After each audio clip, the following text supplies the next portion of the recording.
Diesel locomotives have powered freight and passenger trains for decades. Have you ever wondered exactly what was inside a diesel locomotive? Well, this short video will show you. I'm going to use this old GP9 as our example. It's an older loco to be sure, but the equipment inside this one is essentially the same as what you'd find in a modern diesel. This is a former Florida East Coast GP9 in the process of being scrapped. The salvage crew has removed all the side doors on the 676, revealing the innards of this 12-inch to the foot scale GP9. Let's work our way from the front to the back. Up front at the end of the long hood is the air compressor. It supplies the air for the air brakes on the locomotive and the train.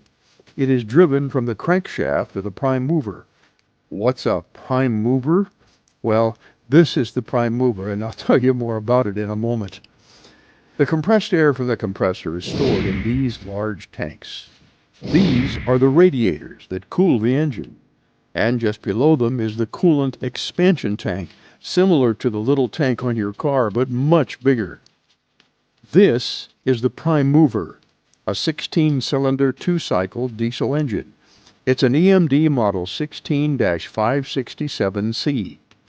The 567 in that model number stands for 567 cubic inches per cylinder.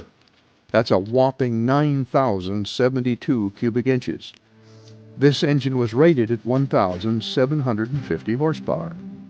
Today, virtually all these old 567s have been updated with larger power assemblies from the EMD 645 series engines. Those power assemblies have 645 cubic inches per cylinder, and that increases the displacement to 10,320 cubic inches and raises the horsepower to 1,800. These huge engines idle around 275 RPM, and with the throttle wide open in notch 8, their maximum governed speed is only 835 RPM.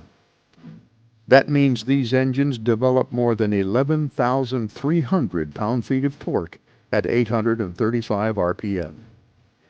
The engine also has a gear-driven Roots blower, a form of supercharger. This blower is necessary because this is a two-cycle engine, and the airbox has to be pressurized for the engine to run. Up on top of the prime mover are the exhaust manifolds, stacks, and exhaust pipes. There are 2 manifolds with 8 stacks each, exhausting into 2 exhaust pipes up on the roof. What actually turns the wheels in a diesel locomotive is electricity. Big electric motors down on the axles make the loco move. Where's the juice come from? It comes from this big round thing, the main generator. It is spun by the crankshaft of the prime mover and can generate 600 volts DC at up to 1,500 amps.